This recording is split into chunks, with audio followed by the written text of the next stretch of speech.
여러분, 지금 당장 머릿속에 그 직장에서 가장 대화가 안 통하는 사람 한 명만 딱 떠올려 보시겠어요? 벌써부터 머리가 아파오는데요. 그렇죠.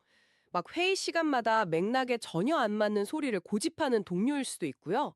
아니면 현장 상황은 진짜 하나도 모르면서 무리한 지시만 턱턱 내리는 상사일 수도 있습니다. 네네. 직장인이라면 누구나 한 명쯤은 품고 있는 그 분들이죠. 맞아요. 보통 우리는 이런 사람을 딱 마주하면 마음속으로 선을 그어버리잖아요. 아, 저 사람은 원래 저래. 아니면 우리 회사 시스템이 문제야. 이렇게요. 뭔가 원인을 내 밖으로 돌리는 순간 나는 불합리한 환경에 놓인 피해자가 되고 사실 마음은 꽤 편안해지거든요. 그게 아주 자연스러운 방어 규제입니다. 우리 인간의 뇌가 인지적인 에너지를 아끼기 위해서 눈에 보이는 가장 직관적인 원인을 찾는 거거든요. 그러니까 내 앞을 가로막고 있는 타인의 무능함이나 고집의 책임을 할당해버리는 방식을 택하는 거죠. 아, 뇌과학적으로도 되게 타당한 생존 전략이네요. 맞아요. 문제의 원인이 외부에 있다고 결론을 딱 내려버리면 더 이상 내가 변화하거나 깊이 고민할 필요가 아예 없어지니까요. 그런데 여러분, 만약에 그 편안한 공식을 완전히 뒤집어 버리는 관점이 있다면 어떨까요? 오늘 우리가 이 심층 탐구에서 깊이 파고들 자료가 바로 그런 약간 불편하지만 절대 거부할 수 없는 통찰을 담고 있습니다. 네, 오늘 다룰 자료가 참 예사롭지 않죠. 네네, 2025년 12월 20일 화성에서 진행된 1394강이라는 강연의 문답 기록입니다. 표면적으로 보면 흔히 볼 수 있는 이직 후의 직장 내 소통 갈등에 대한 상담 내용이에요. 하지만 내용을 들여다보면 전혀 단순한 상담이 아니더라고요. 맞습니다. 이 자료는 그 갈등의 원인을 타인이나 시스템에서 찾지 않아요. 대신에 현대판 유배라는 굉장히 날카로운 철학적 프레임, 그리고 다가오는 AI 시대에 인간이 갖춰야 할 지혜라는 개념으로 연결을 합니다. 직장 생활의 스트레스를 인류의 생존 지혜와 연결한다는 거, 이거 정말 흥미로운 접근이거든요. 그러니까요. 오늘의 미션은 바로 이겁니다.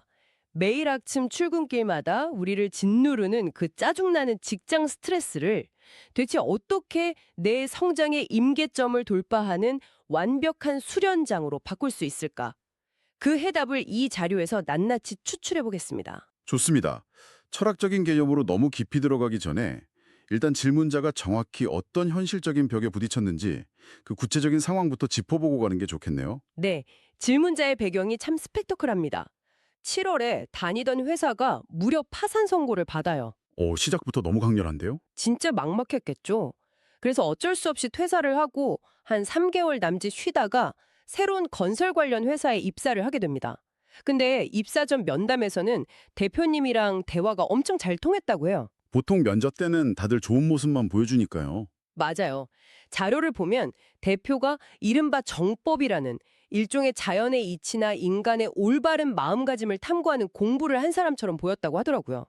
그런데 막상 입사를 하고 3주차가 딱 되니까 대표님이 전혀 다른 강압적인 모습으로 돌변했다는 겁니다.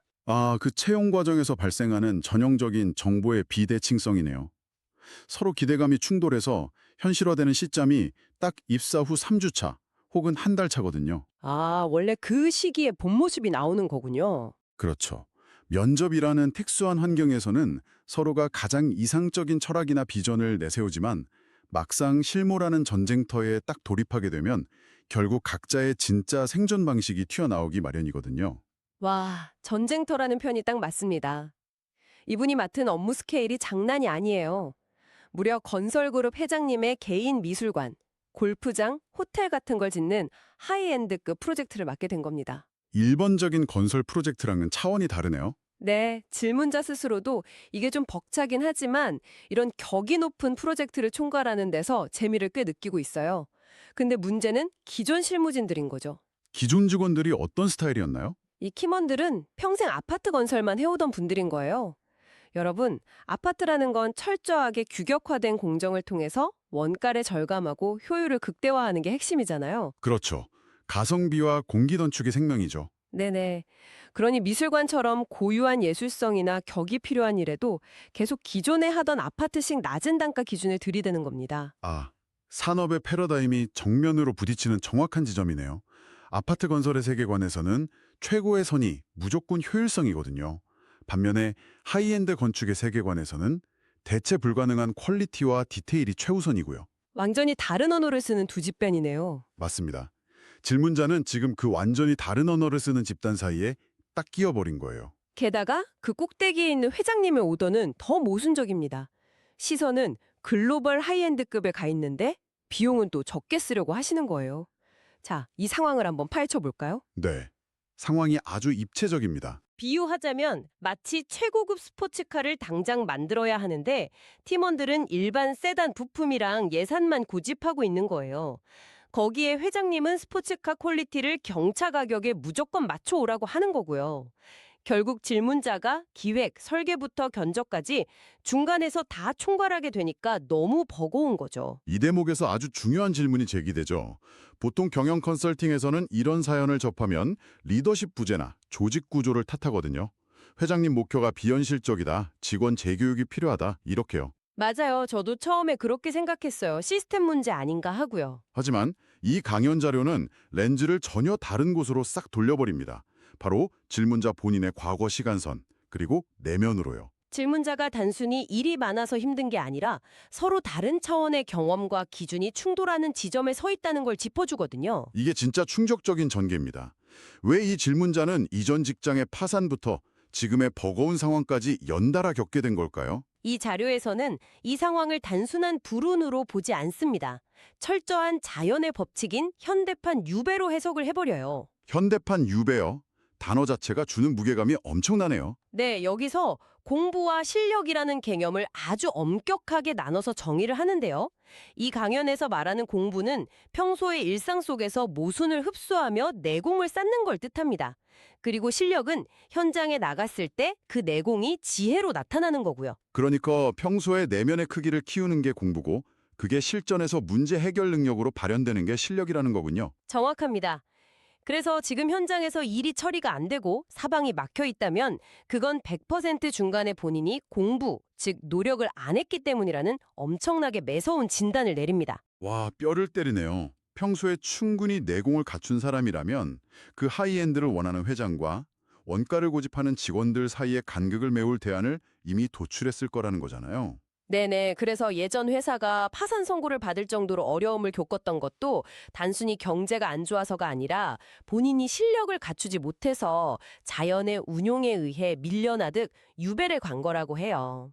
과거에는 왕이 유배를 보냈지만 현대에는 거대한 자연의 시스템이 우리를 변방으로 쫓아낸다는 거죠. 아, 서울에서 잘 나가다가 실력이 안 돼서 무너지면 지방이나 시골로 밀려나는 현상? 그걸 유배로 본 거군요. 맞습니다. 근데 정말 흥미로워지는 지점은 바로 여기입니다. 제가 청취자 여러분을 대변해서 약간 반박을 해볼게요. 아니, 회사가 파산한 걸 왜 굳이 개인의 노력 부족 탓으로 돌리고 그걸 유배라고까지 표현하는 건가요? 이건 너무 가혹한 거 아닐까요? 막 피해자한테 책임을 묻는 것처럼 들릴 수도 있잖아요. 충분히 제기할 수 있는 의문이죠. 하지만 이것을 더 큰 맥락과 연결해 보면 이게 절대 누군가를 정죄하거나 벌을 주려는 목적이 아니라는 걸 알 수 있습니다. 아, 벌을 주는 게 아니라고요? 네, 이건 철저하게 주도성에 대한 이야기거든요. 외부 환경이나 거시경제 혹은 남의 탓을 하는 순간 우리는 환경에 휘둘리는 무력한 존재가 되어버려요. 하지만 이 강연처럼 내가 이 환경을 감당할 실력이 부족했으니까 대자연이 나를 성장시키려고 잠시 유배지라는 맞춤형 커리큘럼에 보낸 거다. 이렇게 받아들이면 패러다임이 완전히 전환됩니다. 와, 유배지가 단순한 벌 받는 곳이 아니라 나를 위한 수련장이 되는 거네요. 그렇죠. 내 삶의 통제권을 다시 내가 쥐게 되는 아주 강력한 태도입니다. 자료에 보면 유배의 기본 기간이 3년이라고 나와요. 그 3년 동안 내 잘못을 뉘우치고 찾아내는 진짜 공부를 해야 한다고요. 근데 만약에 유배지에서 나를 여기로 쫓아낸 그 공작한 놈들을 원망하고 탓하기만 하면 3년 뒤에는 사약이 내려온다고 경고합니다. 사약이요? 네, 비유적인 표현이겠지만 타인에 대한 원망의 에너지를 다 써버리면 결국 더 이상 재기할 수 없는 치명적인 도태를 맞게 된다는 거죠. 정말 무서운 경고네요. 환경 탓하지 말고 나를 채우는 데 집중하라는 거군요. 자, 그럼 여기서 유배지, 그러니까 이 새로운 직장에서 구체적으로 뭘 공부해야 할지가 궁금해집니다. 단순히 아파트 건설 단가를 외우고 건축 실무 지식을 쌓아야 할까요? 아닙니다. 이 강연은 단순히 실무 지식을 넘어서 기계는 절대 할 수 없는 인간만의 영역으로 나아가야 한다고 아주 강하게 주장합니다. 기계가 못하는 영역이요? 네, 지금이 어떤 시대입니까? 바로 AI 시대잖아요. 지식은 이미 데이터화가 끝나서 AI가 전부 흡수하는 시대라는 걸 명확히 짚고 넘어갑니다. 모르는 전문 지식, 그냥 AI한테 물어보면 몇 초 만에 다 정리해 줍니다. 맞아요. 과거 하이엔드 프로젝트 도면들 쫙 비교해서 최적화된 예산 뽑는 거 이제 챗GPT 같은 인공지능이 훨씬 잘하잖아요. 그렇죠. 그런데 AI가 아무리 발전하고 연산 능력이 뛰어나도 절대 열 수 없는 영역이 하나 있습니다. 그게 바로 지혜입니다. 지혜요. 지식과 지혜를 딱 분리하는 거네요. 네, 지식은 과거 데이터의 축적이지만 지혜는 지금 내 눈앞에 벌어지는 살아있는 모순들을 풀어내는 창조적인 힘이거든요. 강연에서는 이 지혜를 열지 못하면 결국 기계 밑에서 부속품처럼 놀게 되는 시대가 온다고 경고합니다. 기계 밑에서 일한다는 말이 확 와닿네요. 그렇다면 이 모든 게 대체 무슨 의미일까요? 지혜를 어떻게 여느냐가 문제인데 자료에서는 3대 7의 법칙이라는 걸 제시합니다. 3대 7의 법칙이요? 어떤 원리인가요? 지혜라는 건 내가 머리를 쥐어짜고 강제로 답을 낸다고 나오는 게 아니래요. 주변의 정보들, 현장의 상황들을 내 안으로 쫙 모으고 흡수해서 그 임계점이 70%를 딱 넘어설 때 비로소 지혜가 쑥 하고 터져나온다는 겁니다. 아, 억지로 만들어내는 게 아니라 자연스럽게 발현된다는 거군요. 네네. 심지어 69%까지 흡수해도 안 나온대요. 답을 내가 억지로 내려고 내 지식을 주장하면 오히려 꽉 막혀버린다는 거죠.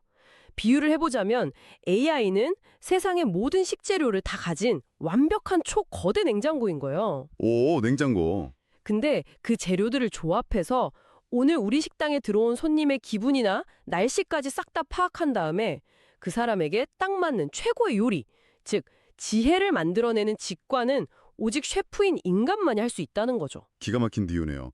결국 이 질문자의 갈등 상황을 푸는 것도 지혜를 어떻게 만들어낼지가 관건이겠습니다. 맞습니다. 자, 그럼 70%의 임계점을 넘겨서 지혜를 얻으려면 일단 재료, 즉 데이터를 모아야 하잖아요.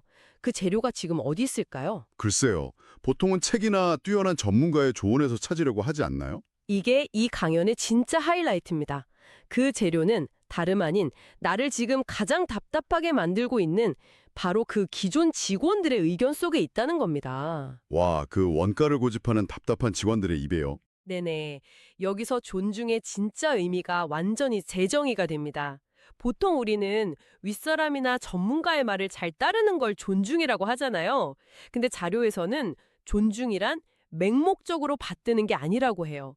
상대방의 말이 내 기준에서 완전히 택도 없는 소리 같아도 그걸 무시하지 않고 끝까지 잘 들어주는 것, 그게 진짜 존중이라는 겁니다. 택도 없는 소리를 끝까지 들으라고요? 아니, 지금 최고급 호텔을 지어야 하는데 직원들이 아유 그냥 산타에 쓰시죠 이러고 있으면 그걸 듣고 있는 게 얼마나 속이 터집니까? 그렇죠. 당장 자르고 싶죠. 하지만 강연에서는 심지어 청소부의 말부터 시작해서 윗사람의 말까지 전부 다 존중하고 흡수해야 지도자가 될 수 있다고 강조합니다. 아, 무조건 그들의 의견대로 하라는 게 아니라 그 의견 속에 담긴 현장의 변수나 데이터를 내 안으로 흡수하라는 뜻이군요. 정확합니다. 가정에서의 예시도 나오는데요. 부인이나 자식의 말이 말도 안 되는 투덜 같아도 중간에 끊지 말고 다 들어주면 그들 스스로가 변한다는 거예요. 결정은 결국 내가 하는 거지만 그 듣는 과정 자체가 엄청난 힘을 가진다는 거죠. 여기서 정말 매력적인 부분은 질문자가 그렇게 답답해했던 아파트 전문 직원들의 그 고집스러운 의견들조차도 사실은 훌륭한 데이터라는 겁니다. 맞아요. 버릴 게 없는 거죠. 네, 그들의 의견을 무시하지 않고 수용해서 회의의 장으로 계속 꺼내놓게 만들면 그 말들이 켜켜이 쌓여서 결국 70%의 데이터로 축적이 되는 거잖아요. 네네, 맞습니다. 그리고 마침내 그 임계점을 넘었을 때 회장님의 높은 안목과 실무진의 원가 절감 노하우가 완벽하게 결합된 기계는 절대 흉내낼 수 없는 지혜로운 해결책으로 터져나온다는 분석이 정말 소름 돋네요. 진짜 멋진 메커니즘이죠. 그리고 이걸 실행할 때 꼭 지켜야 할 소통의 질서도 알려줍니다. 바로 의논은 계단식으로 내려가야 한다는 거예요. 계단식이요? 직급을 밟아서 가라는 건가요? 네, 마음이 급하다고 중간 사람을 확 건너뛰고 맨 밑에 직원과 바로 의논해버리면 절대 안 된다고 합니다. 내 직계 아랫사람과 먼저 충분히 의논해서 바탕을 다지고 그걸 바탕으로 다시 그 아랫사람과 회의하는 질서를 타자야 조직 내에 부딪힘이 없다는 거죠. 당연하죠. 건너뛰기를 당한 중간 관리자는 배제감을 느끼고 방어적으로 변하거든요. 그러면 지혜를 만들 70%의 데이터 공급이 거기서 딱 끊겨버리는 겁니다. 와, 모든 게 다 연결되네요. 자, 이제 이 심층 탐구를 마무리할 시간입니다. 오늘 우리는 직장에서 만나는 그 답답한 동료나 도무지 이해할 수 없는 상사가 단순한 스트레스 요인이 아니라는 걸 알게 되었습니다. 네. 그들은 우리가 AI를 뛰어넘는 압도적인 지혜를 열기 위해 대자연이 꼭 필요해서 내 곁에 배치해둔 소중한 데이터 제공자들인 거죠. 맞습니다. 여러분이 당장 내일 출근해서 마주할 그 껄끄러운 회의나 꽉 막힌 협상 자리, 이제는 그걸 단순한 고통이나 스트레스로 여기지 않으셨으면 좋겠습니다. 그곳은 바로 여러분의 내공을 70%까지 꽉 채우기 위해 마련된 현대판 유배지이자 최고의 수련장이니까요. 그들이 쏟아내는 그 택도 없는 소리를 묵묵히 경청하고 내 안으로 흡수할 때 비로소 여러분 안에 진짜 지혜가 깨어날 겁니다. 네, 오늘의 논의를 마치면서 청취자 여러분 스스로 조용히 탐구해볼 질문 하나를 던져드리고 싶습니다. 만약 우리가 살아가면서 겪는 모든 고난과 막막한 갈등들이 사실은 나의 지혜를 끌어올리기 위해 정교하게 설계된 자연의 맞춤형 커리큘럼이라면 그렇다면요. 여러분은 지금 당장 어떤 종류의 유배를 겪고 계십니까? 그리고 그 속에서 끝끝내 듣기를 거부하고 묵살하고 있는 그 한 사람의 택도 없는 목소리는 과연 누구의 것입니까? 오늘 한번 깊이 생각해 볼 만한 주제네요. 네, 이곳으로 오늘 탐구를 마치겠습니다. 들어주신 여러분 감사합니다.